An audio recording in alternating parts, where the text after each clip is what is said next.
आज हम पढ़ेंगे आधारभूत अनुपातिक प्रमेय या थेल्स प्रमेय या बीबीटी प्रमेय।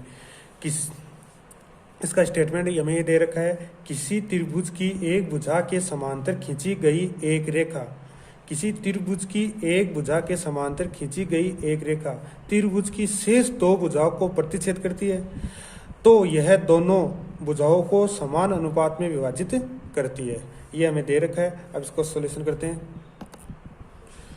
सबसे पहले एक त्रिभुज दे रखा है, त्रिभुज ए बी सी।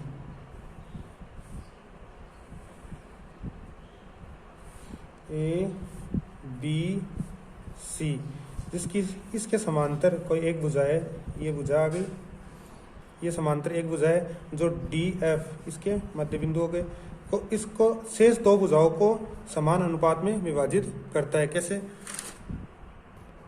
जैसे त्रिभुज दे रखा है ए बी सी और ये दे रखा है डी ई, ये दोनों समांतर है तो ये शेष दो भुजाओं को समान अनुपात में, जैसे ये 10 दे रखा है तो ये 5 हो गया, और ये 8 दे रखा है तो ये 4, दोनों का अनुपात कितना हो जाएगा? इसका भी 1/2, इसका भी जाएगा 1/2। कैसे? 10/5 और बराबर हो जाएगा 8/4, दोनों का कितना? 1/2 बराबर 1/2, यानी कि बराबर अनुपात में विभाजित करती है। तो दिया गया लिख लेते हैं। पहले दिया गया है BC समांतर हो जाएगी DE। सिद्ध क्या करना है? सिद्ध करना है कि ये दोनों बराबर अनुपात में विभाजित होते हैं। तो बराबर अनुपात तो पहला हो जाएगा AD, इधर वाला AD/DB, AD/D या AD/ या BD लिख लो, इसको चाहे DB लिख दो, तो इसको लिख देते हैं BD, लिख देते हैं BD, और ऐसे ही इसको लिख देते हैं AE DE, AE/EC।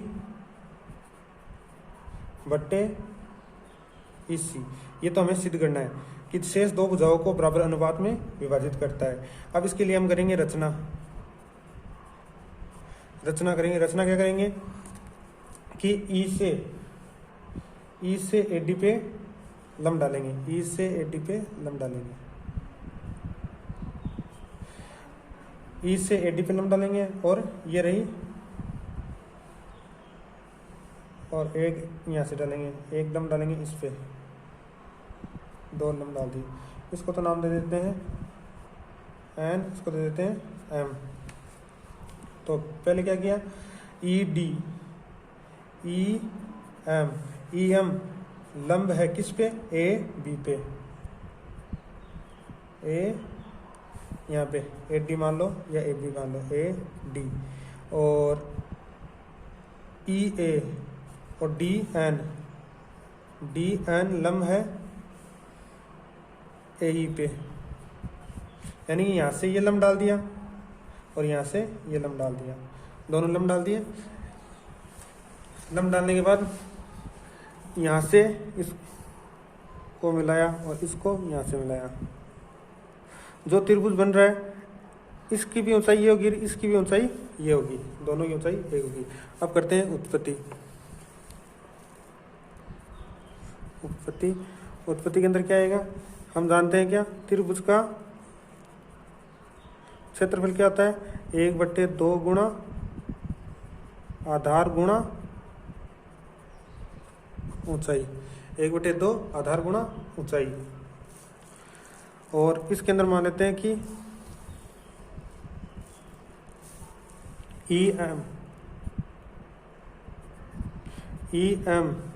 त्रिभुज ADE, ये वाला ADE, और BDE, ये वाला नीचे वाला, ये जो त्रिभुज दे रखा है ये, और ऊपर वाला त्रिभुज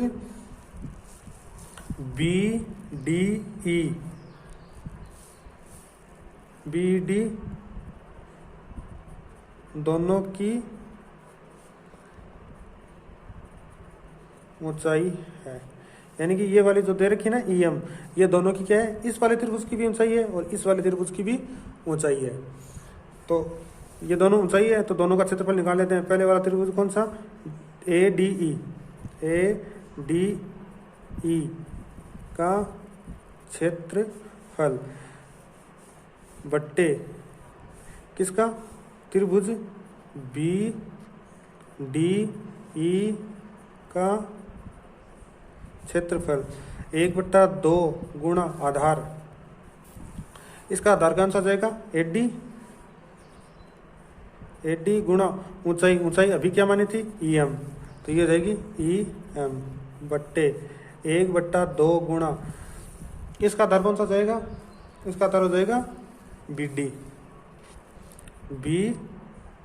गुणा ऊंचाई क्या रहेगी, अभी दोनों की ऊंचाई क्या मानी है, यही EM 1/2, 1 से 1/2 कैंसिल, EM से EM कैंसिल, तो क्या आ गया, AD बट्टे BD।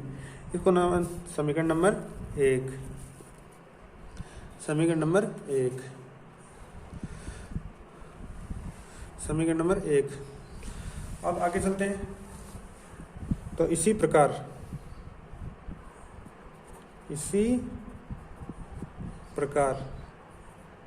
ADE का क्षेत्रफल बट्टे त्रिभुज CDE का क्षेत्रफल बराबर हो जाएगा 1/2 गुणा AE गुणा DN बट्टे 1/2 गुणा EC गुणा DN। कैसे, देखो ये वाला इस जैसे इसको लिया था ना वैसे इसको लेंगे। सबसे पहले ADE ये वाला और नीचे वाला CDE, ये नीचे वाला CDE, इसकी भी ऊंचाई क्या है, जैसे इसकी ऊंचाई क्या ली थी EM, तो इन दोनों की ऊंचाई क्या हो जाएगी DN, तो DN तो 1/2, इसका आधार कितना हो गया AE।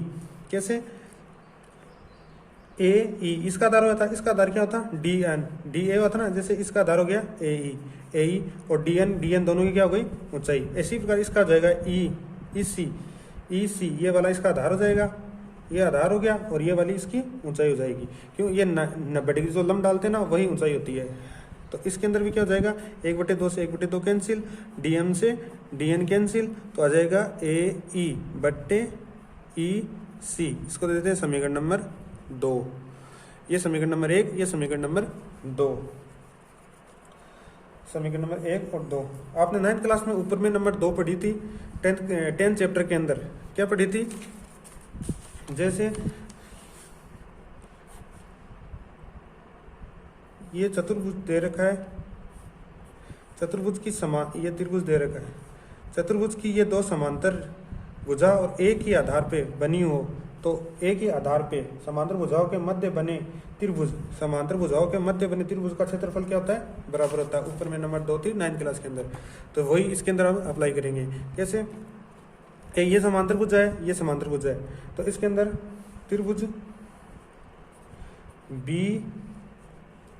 BDE, कौन सा BDE, ये वाला त्रिभुज, वह एक त्रिभुज और बन रहा है इसके अंदर, त्रिभुज CDE, कौन सा, ये रहा CDE, ये वाला CDE, ये वाला और ये वाला त्रिभुज, आधार कौन सा हो गया, ये वाला BE, तो इसका हो जाएगा DE एक ही आधार और E समांतर है, DE समांतर है BC के, ये क्या है, समांतर रेखा है। और अगर इसका स्टेटमेंट लिखना चाहते हो तो स्टेटमेंट भी लिख सकते हो। कैसे, कि एक ही आधार व समांतर रेखाओं के मध्य बने त्रिभुज का क्षेत्रफल, त्रिभुज का क्षेत्रफल बराबर होता है, यानी कि इस वाले त्रिभुज का क्षेत्रफल इस वाले त्रिभुज के क्षेत्रफल से बराबर होगा। तो त्रिभुज कौन सा, ये लिया था, त्रिभुज BDE का क्षेत्रफल बराबर हो जाएगा त्रिभुज CDE का क्षेत्रफल। समीकरण नंबर 3। समीकरण नंबर 1 ये है, समीकरण नंबर 2 ये है, समीकरण नंबर 3 ये है। 1 2 3। अब समीकरण नंबर 1 2 व 3 से 1 व 2 3 से क्या जाएगा कि त्रिभुज D, सबसे पहले कौन सा है, AD, या समीकरण नंबर 1 में ADE बट्टे ये क्या दे रखा है BDE, तो यह जाएगा त्रिभुज BDE बराबर त्रिभुज कौन सा, ये वाला। समीकरण नंबर 2 में क्या दे रखा है ADE बट्टे त्रिभुज समीकरण 2 CDE दोनों बराबर। इसका भी क्या हो जाएगा एरिया, इसका भी क्या हो जाएगा एरिया, इसका भी हो जाएगा एरिया, इसका भी हो जाएगा एरिया, यानी दोनों का क्षेत्रफल क्या हो गया बराबर। तो क्या जाएगा AD बट्टे BD बराबर AE अपॉन EC। ये हो गई इसकी हमारे जो प्रूफ करना चाहते थे कि दोनों का क्या हो गया समान अनुपात में। अगर इनका आगे देखो, ये दोनों क्या हो गए बराबर हो गई, ये दोनों का क्षेत्रफल हो गया बराबर। तो इसमें एक कंडीशन क्या होती है BE, दूसरी कंडीशन AB बट्टे AD AC बट्टे AE, यानी कि AD बट्टे BD हो गया, चाहे ऐसे बट्टे कर लो, और AE बट्टे AC हो गया। वैसे ऐसे होगा, और AB बट्टे BD और AC बट्टे E, यानी कि पूरा का अनुपात इसके बराबर हो सकता है, इस पूरे का अनुपात इसके बराबर हो सकता है। कैसे, जैसे इस किया था ना, इसका AB ये 5 15, इसका 15 और इसका कितना जाएगा 5, ये 8 4 12 और इसका कितना जाएगा 4। तो दोनों को करेंगे, इसका भी 3 इसका भी 3, दोनों का क्या रहे बराबर, तो ये दोनों बराबर हो जाएंगे। तो इसको एक बार वापस देख लेना कैसे किया है। सबसे पहले क्या किया था, दिया गया है BC समांतर CD, सिद्ध क्या करना है AD बट्टे BD और AE बट्टे EC। रचना के अंदर क्या करते हैं, रचना के अंदर करेंगे EM, इसमें EM लम डाल दिया, इस पे EN लम डाल दिया, किस पे, ये CE पे डाल दिया, ये AD पे डाल दिया। त्रिभुज का क्षेत्रफल होता है 1/2 आधार गुणा ऊंचाई। और EM किसका है, इस वाले त्रिभुज की ADE और DBE, इन दोनों के त्रिभुज का क्षेत्रफल क्या हो जाएगा, ये दोनों की ऊंचाई क्या हो जाएगी EM। इसी प्रकार ADE और CDE, इसकी ऊंचाई क्या हो जाएगी ये वाली DN, इन दोनों की ऊंचाई हो जाएगी, ये ध्यान रखना इसके अंदर दोनों की ऊंचाई ये DN हो जाएगी।